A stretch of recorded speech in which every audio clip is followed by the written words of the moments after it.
Olá, aqui professor Costa. Hoje a gente vai dar continuidade aí aos nossos estudos sobre trigonometria, aplicando agora senos e cossenos a triângulos que não necessariamente são triângulos retângulos.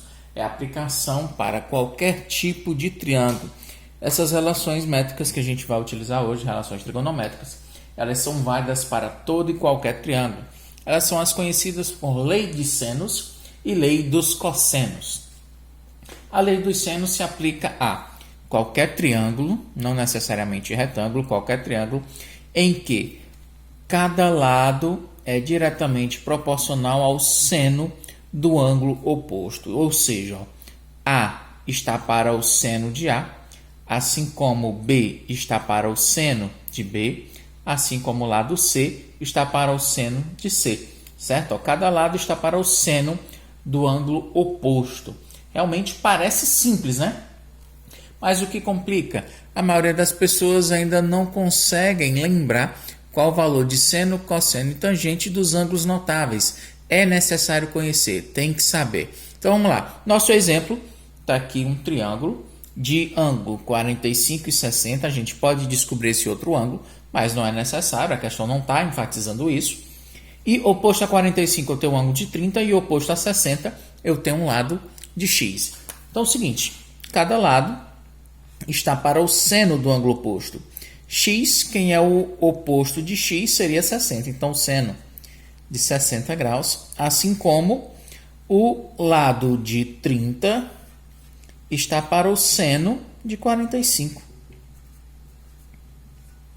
Ok. Professor, e esse outro lado que não foi nos dado? Gente, não foi pedido, não referiu-se a ele de nenhuma maneira na questão. Então, vou utilizar apenas os lados que nos foram fornecidos. X está para o seno de 60, assim como 30 está para o seno de 45. 45 e 60 são ângulos notáveis, então, com certeza, você já sabe os valores de seno, cosseno e tangente desses. Seguinte, x está para seno de 60. Quanto que vai ser o seno de 60?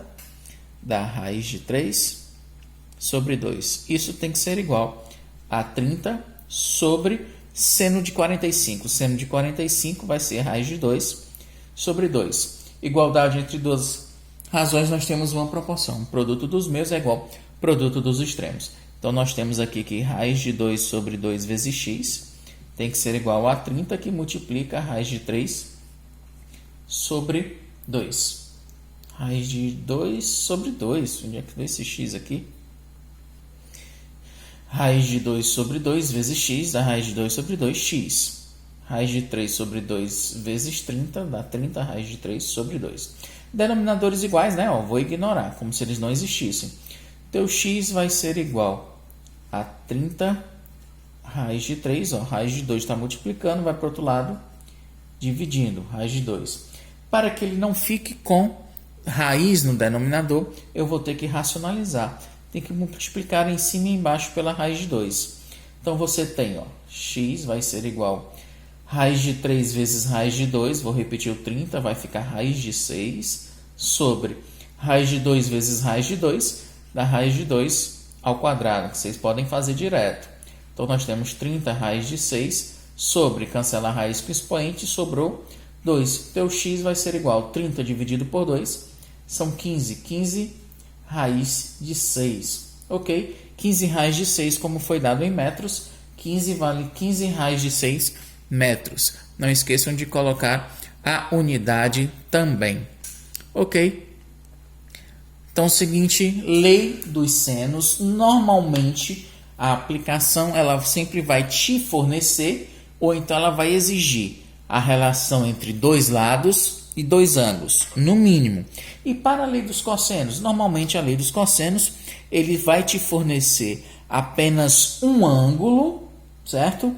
E mais de dois lados, ou desconhecidos, ou que ele te fornece esses valores para que você possa aplicar a lei dos cossenos. Mas vamos lá, como que seria a lei dos cossenos?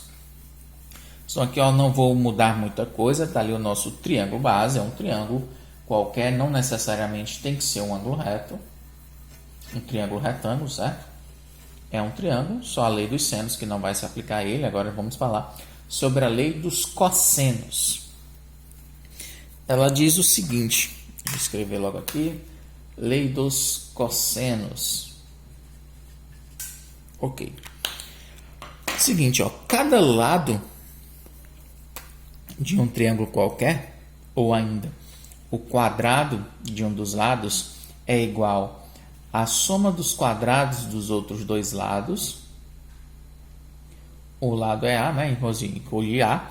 A ao quadrado é igual a B ao quadrado mais C ao quadrado menos 2 vezes B vezes C, o produto desses lados, vezes o cosseno do ângulo entre B e C. No caso aqui, ó, entre B e C, entre os lados B e C, nós temos aqui o ângulo A. Ok? Gente, essa mesma equação ela pode ser aplicada para o lado B. Não vou fazer os três, mas é redundante, é a mesma equação. Se eu estivesse escolhendo aí o lado B, então B ao quadrado é igual a ao quadrado mais C ao quadrado menos 2 vezes A vezes C, vezes o cosseno do ângulo entre A e C. Entre A e C nós temos o B, então o cosseno de B. Ok? E assim sucessivamente. Se eu estivesse usando o valor do C, né, o lado C, C ao quadrado é igual a B ao quadrado mais A ao quadrado menos 2 vezes A vezes B, vezes o cosseno do ângulo entre A e B. O ângulo entre A e B é o ângulo C. Galera, não são 3 equações, é a mesma equação, só que eu estou mudando aqui a visão de cada lado, certo? Vou colocar aqui um exemplo já para vocês, um exemplo prático, para que a gente possa aplicar a lei dos cossenos. Novamente, é um triângulo, não necessariamente um triângulo reto, é um triângulo qualquer, de ângulo medindo 60 graus e os lados que formam esse ângulo medem 3 metros e 2 metros. Eu quero que você determine a medida desse lado oposto ao ângulo de 60 graus, que eu vou me referir a ele como sendo A. Pode ser, pronto. Eu quero o valor desse lado A. Certo? Então é o seguinte, aplicando a lei dos cossenos, como é que eu sei que vai ser lei dos cossenos e não lei dos senos? Como eu falei para vocês, a lei dos senos eu normalmente vou te relacionar com 2 lados e 2 ângulos. Aqui eu não tenho 2 ângulos, então você já não tem como determinar a medida dos outros 2 ângulos. Mas eu tenho 2 lados e o ângulo entre eles. Então provavelmente lei dos cossenos mesmo. O quadrado de um desses lados, no caso aqui foi A, é igual à soma dos quadrados dos outros 2 lados. Quem são os outros 2 lados? 2 e 3. Então, 2 ao quadrado mais 3 ao quadrado, menos o dobro do produto desses lados, que é 2 vezes 3, vezes o cosseno do ângulo entre eles. Quem é o ângulo entre eles? É o ângulo de 60 graus. Portanto, o cosseno de 60. Nós temos, ó, A ao quadrado vai ser igual. 2 ao quadrado é 4. 3 ao quadrado é 9, menos 2 vezes 2 vezes 3. Nós temos 2. Multiplicar logo, né? 2 vezes 2 dá 4. 4 vezes 3 é 12. Vezes o cosseno de 60. O cosseno de 60 é 1 sobre 2. Então, nós temos A ao quadrado vai ser igual. 4 mais 9 dá 13, menos 12 vezes 1 dá 12. 12 dividido por 2 dá 6. 13 menos 6, A ao quadrado vai ser igual a 7. O quadrado vai passar para o outro lado sobre a forma de raiz quadrada. Então, nós temos aí a raiz quadrada de 7. Como não é necessário você dar aí o valor em decimal, você trabalha com o radical mesmo. Então, ele vale raiz de 7 metros. Essa seria a medida do lado A. Essa é a aplicação da lei dos cossenos direta. Qualquer lado é igual ao quadrado, é igual à soma dos outros 2 lados ao quadrado, menos o dobro do produto desses lados, vezes o cosseno do ângulo entre eles. Galera, a aplicação de lei de senos e lei dos cossenos é válido para qualquer triângulo, não necessariamente o triângulo retângulo, vale para qualquer triângulo. Ok, galera, então sobre lei dos cossenos e lei dos senos, é isso que a gente tem para trazer hoje para vocês. Então, obrigado pela atenção e até a próxima. Valeu!